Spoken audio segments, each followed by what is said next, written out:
देखो मत, जल्दी से करो सब्सक्राइब। बिस्मिल्लाहिर्रहमानिर्रहीम। अस्सलाम वालेकुम वरहमतुल्लाहि वबरकातुहू। इस्लाम क्या है? इस्लाम के मानी अतात के हैं। मज़हब इस्लाम का नाम इस्लाम इसलिए रखा गया कि उसकी बुनियाद खुदा की अतात पर है। इस्लाम वाला वो है जो अपनी सोच को अल्लाह के मुताबिक और अपने मामलात को अल्लाह की ताबेदारी में चलाए।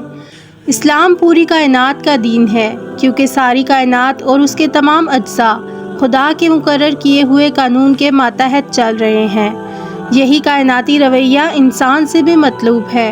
इंसान को भी इसी तरह खुदा का फरमाबरदार बनकर अपनी ज़िंदगी बसर करना है। जिस तरह बकिया कायनात मुकम्मल तौर पर खुदा की फरमाबरदार बनी हुई है। दुनिया में जितनी चीज़ें हैं सब एक कायदे और कानून की ताबे हैं। चाँद और तारे सब एक ज़बरदस्त कायदे में बंधे हुए हैं, जिसके खिलाफ वो बाल बराबर जुम्बिश नहीं कर सकते। ज़मीन अपनी ख़ास रफ्तार के साथ घूम रही है। इसके लिए जो वक्त और रफ्तार और रास्ता मुकर्रर किया गया है, इसमें ज़रा फ़र्क नहीं आता। पानी और हवा, रोशनी और हरारत सब एक ज़ाब्ते के पाबंद हैं। जमादात, नबातात और हैवानात में से हर एक के लिए जो कानून मुकर्रर है, उसी के मुताबिक सब पैदा होते हैं, बढ़ते हैं और घटते हैं, जीते हैं और मरते हैं। खुद इंसान की हालत पर भी गौर करोगे तो तुमको मालूम होगा कि वो भी कानून कुदरत का ताबे है। जो कायदा उसकी ज़िंदगी के लिए मुकर्रर किया गया है, उसी के मुताबिक सांस लेता है, पानी और ग़िज़ा और हरारत और रोशनी हासिल करता है। उसके दिल की हरकत, उसके खून की गर्दिश, उसकी सांस की आमदोरफ्त इसी ज़ाब्ते की पाबंद है। ये ज़बरदस्त कानून जिसकी बंदिश में बड़े बड़े सियारों से लेकर ज़मीन का एक छोटे से छोटा ज़र्रा तक जकड़ा हुआ है, एक बड़े हाकिम का बनाया हुआ कानून है। सारी कायनात और कायनात की हर चीज़ उस हाकिम की मती और फरमाबरदार है, क्योंकि वो इसी के बनाए हुए कानून की अतात और फरमाबरदारी कर रही है। इस लिहाज से सारी कायनात का मज़हब इस्लाम है। इस्लाम एक मुकम्मल दीन है और ज़िंदगी का ज़ाब्ता हयात है। इसने ज़िंदगी गुजारने के तमाम हल बताए हैं और ये भी बताया है कि किस तरह ख़ुद को और अपने इर्द गिर्द के माहौल को खुशियों से सरशार किया जा सकता है। इस्लाम ने आसान और सादा तर्ज़ ज़िंदगी को पसंद किया है। कलमा, नमाज, हज, रोज़ा और ज़कात से दीन को मुज़य्यन किया गया और इन सुनहरी असूलों पर तर्ज़ ज़िंदगी को आसान बना दिया है। इन 5 अरकान को देखें तो इनमें से भी इंसानी ज़रूरियात और सहूलत के लिए नरमी रखी गई है। अगर हज के बारे में जानना शुरू करें तो ये सिर्फ़ ऐसे अफराद पर फ़र्ज़ है जो माली एतबार से इस्तिताअत रखते हों। ज़कात भी इन्हीं लोगों पर आयद की गई है जो साहिब निसाब हों। नमाज के बारे में बारहा कहा गया है कि नमाज कायम करें। नमाज जन्नत की कुंजी है और कामयाबी का रास्ता है।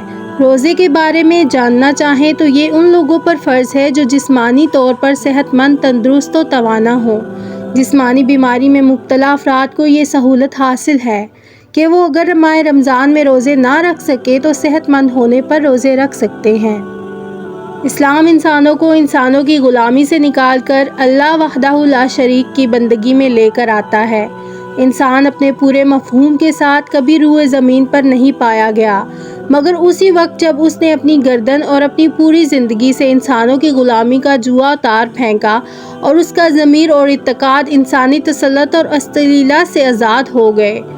इस्लाम ही वही दीन है जो तशरी और हाकमियत के तमाम इख्तियारात को सिर्फ़ अल्लाह ताला के लिए मानता है।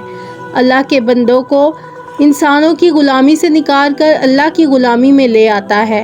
इंसानों ने रूए ज़मीन पर कानून साजी और हाकमियत के लिए जितनी ऐसी तंजीमें कायम की हैं, जिनमें ज़माम इख्तियार इंसानों के सुपुर्द कर दी और दर हकीकत इंसानों की ग़ुलामी की ज़िल्लत अपने ऊपर डाल दी, जबकि इस्लाम और सिर्फ़ इस्लाम इंसानों को ज़िल्लत की इन अथाह गहराइयों से निकाल कर अल्लाह की ग़ुलामी के बावकार और पुरअज़मत तख्त पर बिठा देता है।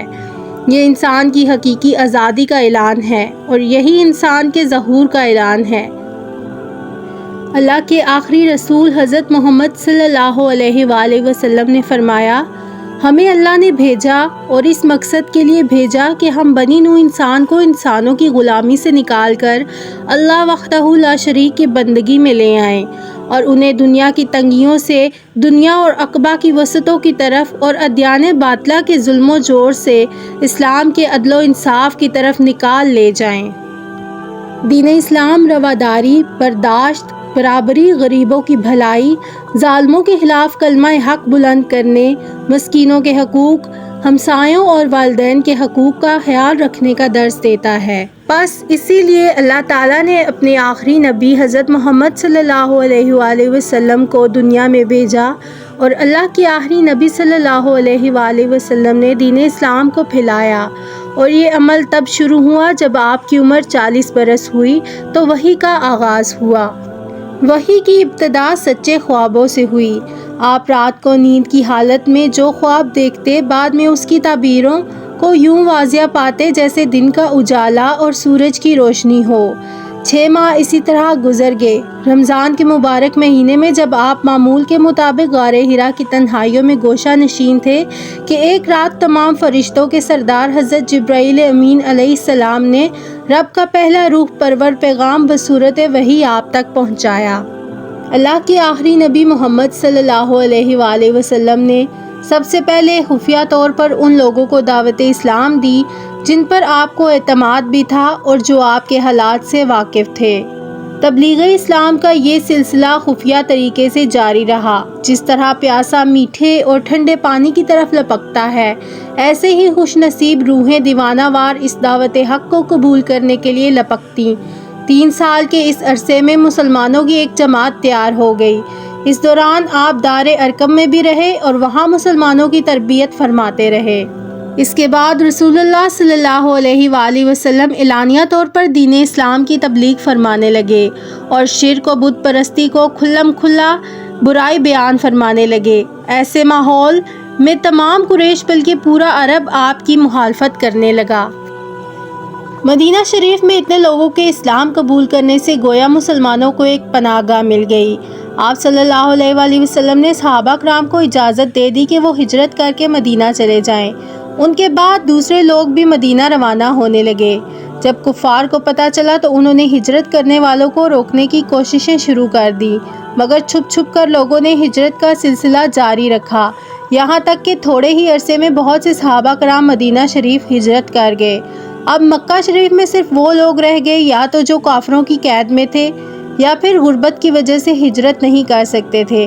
اللہ کے آخری نبی صلی اللہ علیہ وآلہ وسلم کو ابھی تک اللہ کریم کی طرف سے ہجرت کا حکم نہیں ہوا تھا، تو آپ ابھی تک مکہ میں ہی تھے۔